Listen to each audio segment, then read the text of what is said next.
Hello guys, welcome to back my channel. मेरा नाम है अमन। इस वीडियो में बात करेंगे जापान के टूरिस्ट और विजिटर वीज़ा के बारे में। अगर आप इस अपना समर में जाना चाह रहे हैं जापान घूमने के लिए, और या फिर आपका कोई रिलेटिव रहता है, कोई फ्रेंड रहता है, उसको आप मिलने के लिए जाना चाह रहे हैं, तो आप विजिटर वीज़ा अप्लाई कर सकते हैं। इस वीडियो में बात करेंगे क्या क्या डॉक्यूमेंटेशन चाहिए, प्रोसेसिंग टाइम कितना चल रहा है, और क्या क्या चीज़ों का आपको ध्यान रखना चाहिए जब भी आप अपना वीज़ा का फाइलिंग करते हैं। तो सबसे पहले बात कर लेते हैं कि प्रोसेसिंग टाइम क्या चल रहा है। प्रोसेसिंग टाइम जो है 15 दिन से लेकर के 1 महीने का टाइम चल रहा है, लेकिन मेजॉरिटी ऑफ केसेस के अंदर जो है 15 दिन से पहले ही रिजल्ट आ जाता है। कुछ केसेस ऐसे होते हैं जो कि पहले से रिफ्यूजल होते हैं, या कुछ केसेस ऐसे होते हैं जिनका बैकग्राउंड वगैरह वो चेक करते हैं। अगर कोई ईसीआर पासपोर्ट है या फिर अपना कोई इनको डॉक्यूमेंटेशन के ऊपर डाउट होता है, तो उन केसेस के ऊपर ज़्यादा टाइम भी लग जाता है। अदरवाइज मेजोरिटी ऑफ केसेस के अंदर 15 दिन के अंदर अंदर ही जो है वो रिजल्ट आ जाता है।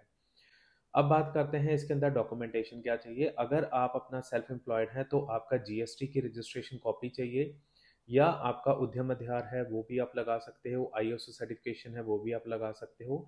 इसके अंदर आपके 6 महीने की सेविंग्स अकाउंट की स्टेटमेंट चाहिए, करंट अकाउंट की स्टेटमेंट नहीं चाहिए होती है। सेविंग्स अकाउंट की स्टेटमेंट आपकी बैंक से अपना स्टैंप होनी चाहिए, सिग्नेचर होने चाहिए और अप टू डेट होनी चाहिए।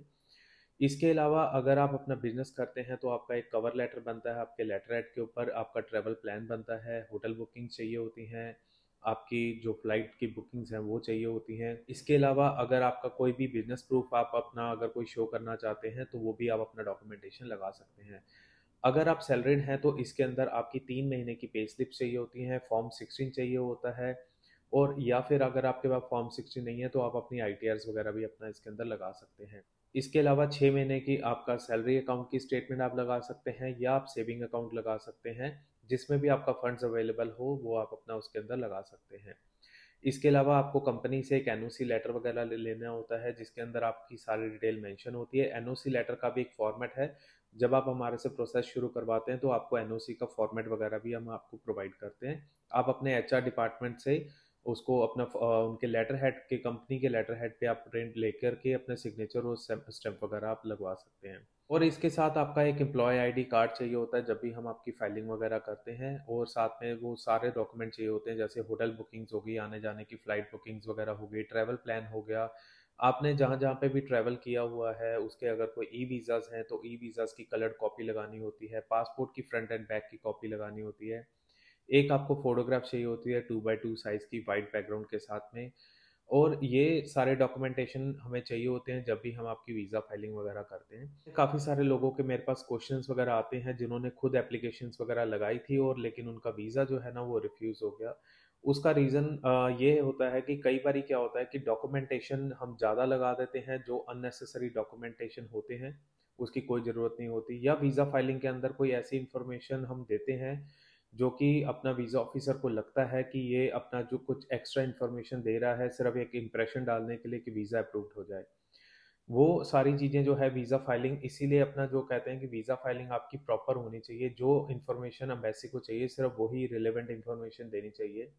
अगर आप अपना फालतू की उसमें स्टोरीज वगैरह लिखेंगे या कोई अपना कोई ऐसा डॉक्यूमेंटेशन साथ में लगा देंगे जो आपका वीक पॉइंट है, तो उसके अंदर आपके जो है वीज़ा के रिफ्यूज़ल चांसेस जो है वो बढ़ जाते हैं।